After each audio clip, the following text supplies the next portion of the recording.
So now we can have a go at the end of these bits and this surface and the end of the side bits and this surface, and get those absolutely flush as well. I'm holding this in the jaws of my Workmate low so that there's not too much leverage on the surface. I'm also resting it on a couple of bits of MDF so that it's not going to disappear onto the floor. And I'm just going to work on the high bits, so let's have a go. And this is where a number 5 plane is really worth it, because it gives you a bit of weight, a bit of oomph before the blade hits the wood. That's done, flush. No point in doing any more with that. I can turn it round. This is a bit higher than that, so I'll be planing the top surface as well as the end grain.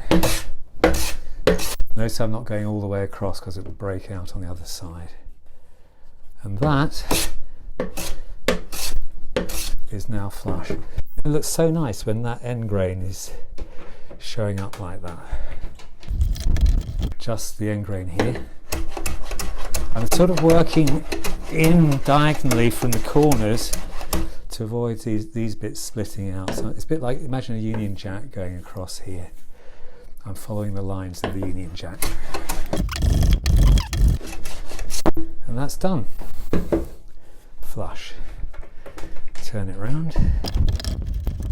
And again, this is higher than that, so I'm just working on the end grain.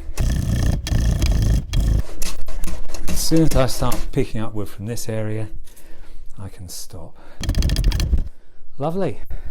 A good stage to get to. And the exciting bit now, we're going to try and fit our drawers. That's the next stage.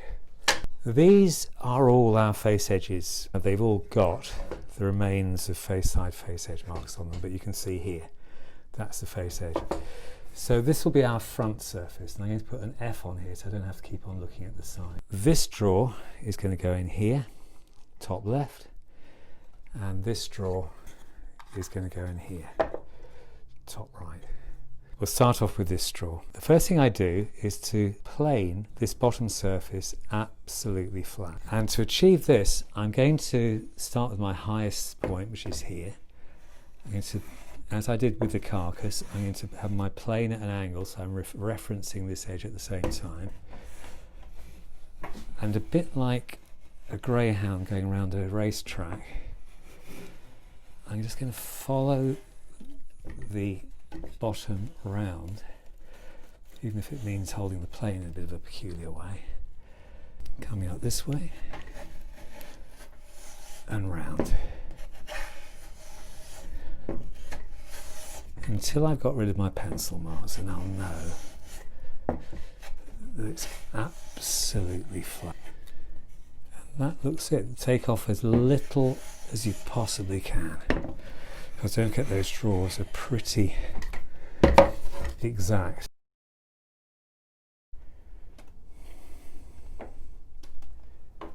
Dead good.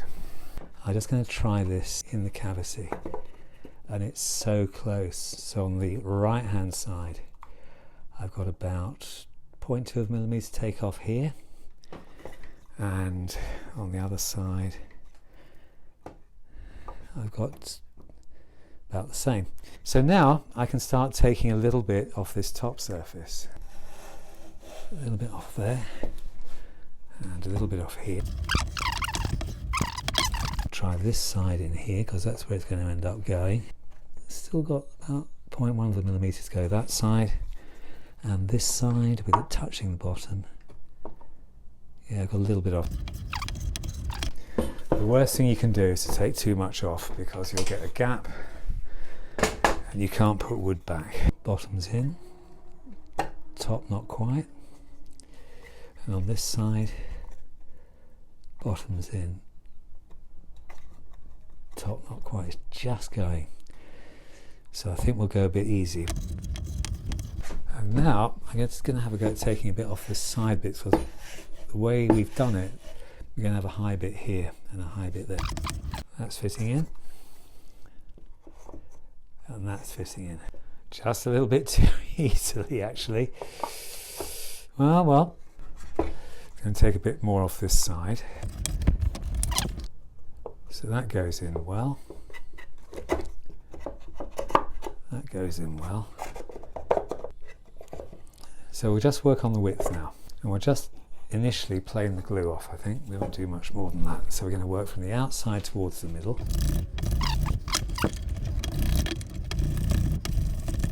And we'll do the same the other side.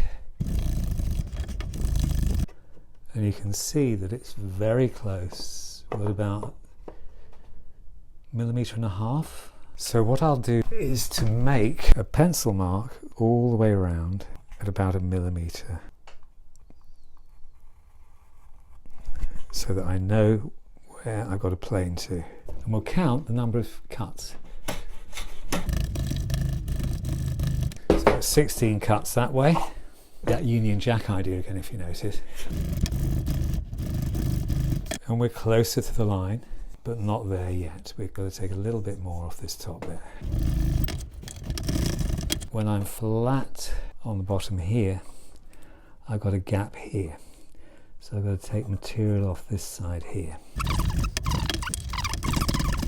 I've come back to this drawer fitting after a break, and I'm quite pleased that I had that break, because when you get fatigued, you don't take as much care, and I'm happy to take my time over this again to make sure that I can get this drawer in with as slight a gap as possible. Again, I'm looking at getting that bottom absolutely parallel with the bottom of the carcass, and I can see that I've got a gap here, and I've got a gap here, so I've got to take off material here and here.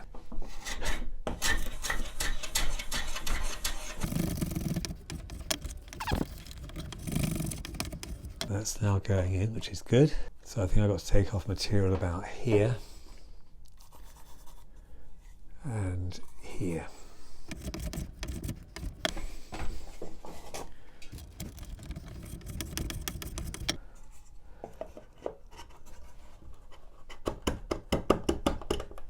We're dead straight here.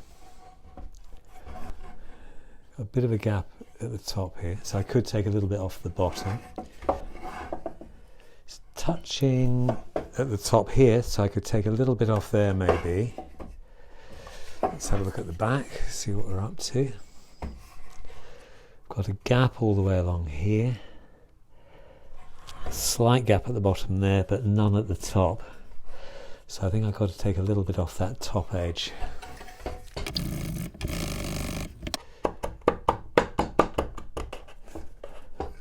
Better. Slight gap at the top. Let's make sure that's nice and parallel. Binding a bit here, I notice, but not here. So I take some material off there. Let's just put a mark on that so that we can do it.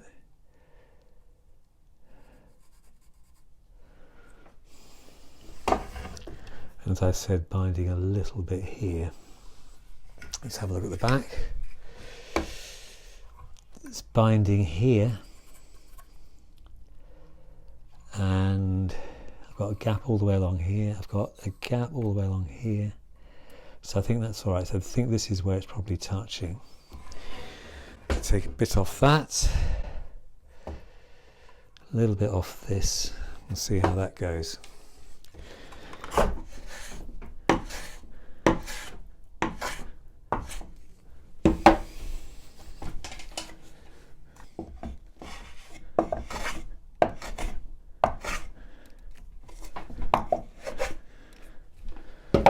It's touching here and here. If I take that off, we'll be in business. Let's have another look at it.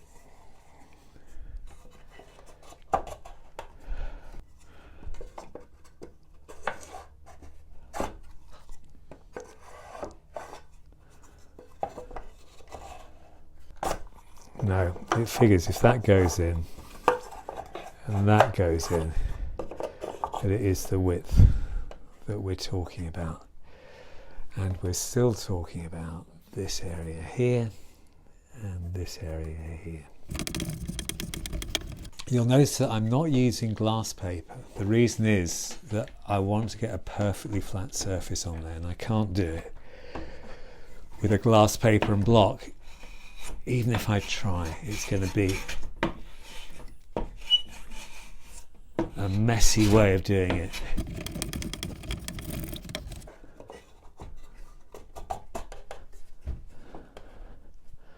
Better, quite a lot better.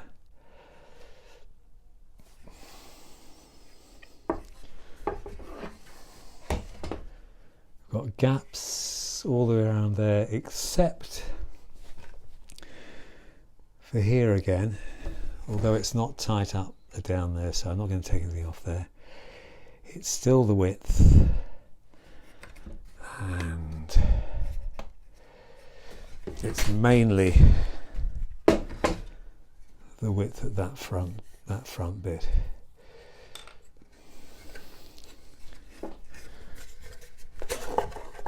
Now if I take that out,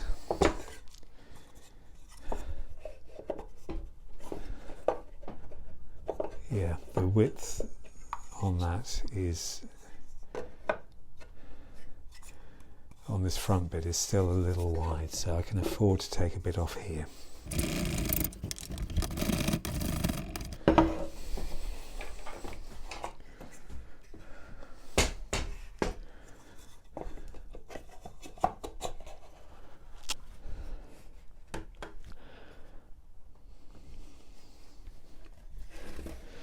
Got a gap here, and we've got a gap here, so I've got to take it off this area, here and here. So we've got no trouble here anymore. This is now done. We've got a gap down here, but we've got nothing along here, so we could do with taking some material as far as there, off that bit. Right. Could this be it?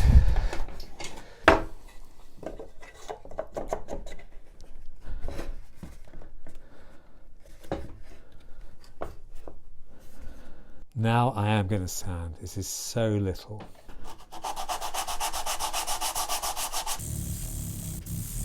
Notice I'm putting most of my sanding pad against this edge so that there's no way I'm going to round that.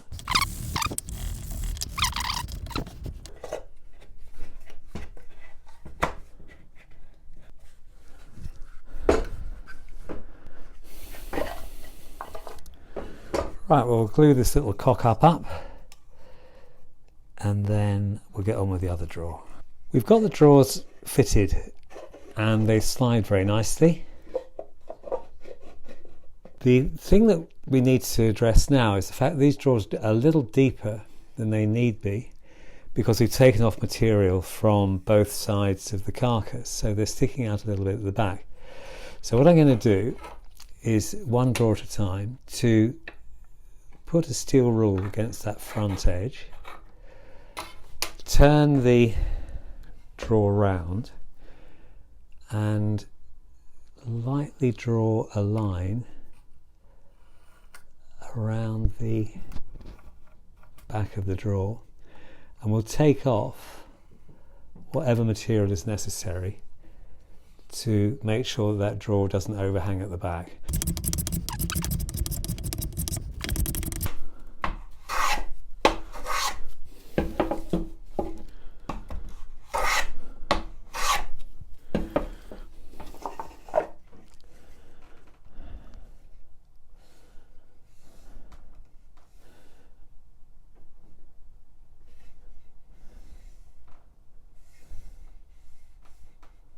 That's fine, absolutely perfect. Good, so we've now got it flush at the back, flush at the front. So I'm happy with that. Now for the other drawer. Really good.